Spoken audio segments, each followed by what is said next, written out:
would be one of moral and spiritual rearmament. This was just before the start of the Second World War. In the couple of days that we were there, we were able to walk on the Frank Buchman Weg, a path named after him, and then spend some time reflecting on his life's commitment around a memorial stone in his honor. The next day, we were joined by other German and French friends with whom we explored Buchman's impact on Franco-German reconciliation and the challenges for Europe today. The final leg of our journey was by rail to Caux in Switzerland.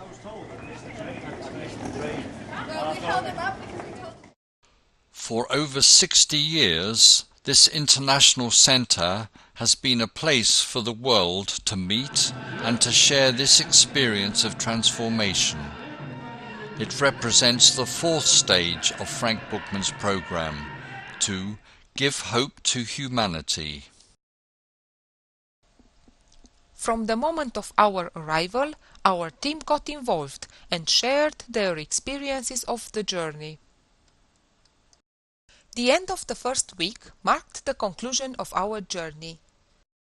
But some members of our team stayed on to help with the rest of the summer conference program.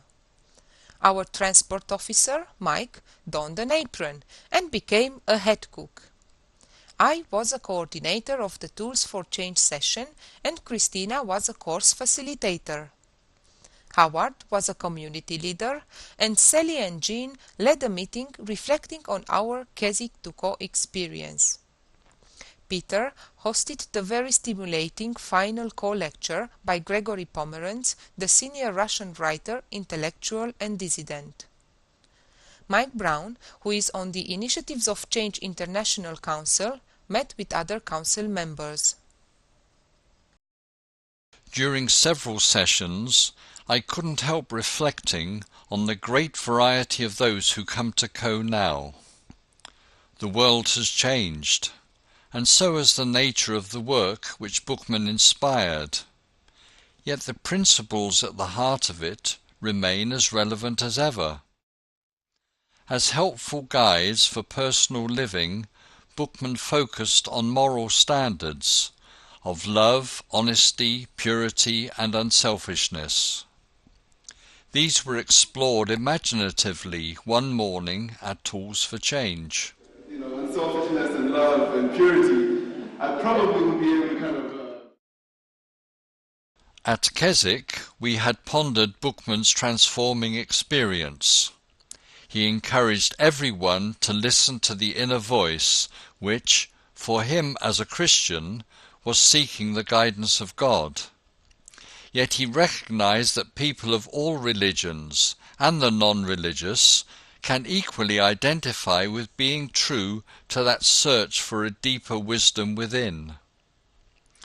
The vision to foster a better world is something that all people of integrity can join together on, whilst respecting each other's differing beliefs and cultures. Buchman was in tune with the needs of the times in which he lived. The team that he inspired stuck together and had an impact on the world over the following decades. The challenges we face today are different, but just as pressing. Any of us can respond. The journey goes on. To respond to the challenges of the world today, Initiatives of Change is engaged in raising a generation of trust builders. But to be really authentic, we need to be trustworthy, to live with moral and spiritual integrity. There is a personal price to pay, but for those of us willing to pay that price and work in teams, life can be deeply fulfilling.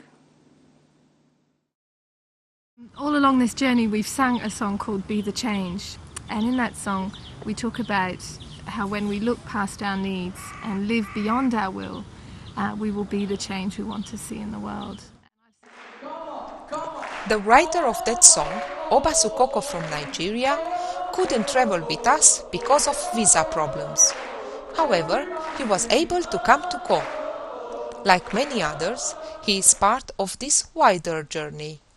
I'm so glad to know I'm not alone. You are here with me, by my side. We will show the world how we live and how the world was meant to be. We will be the change, we want the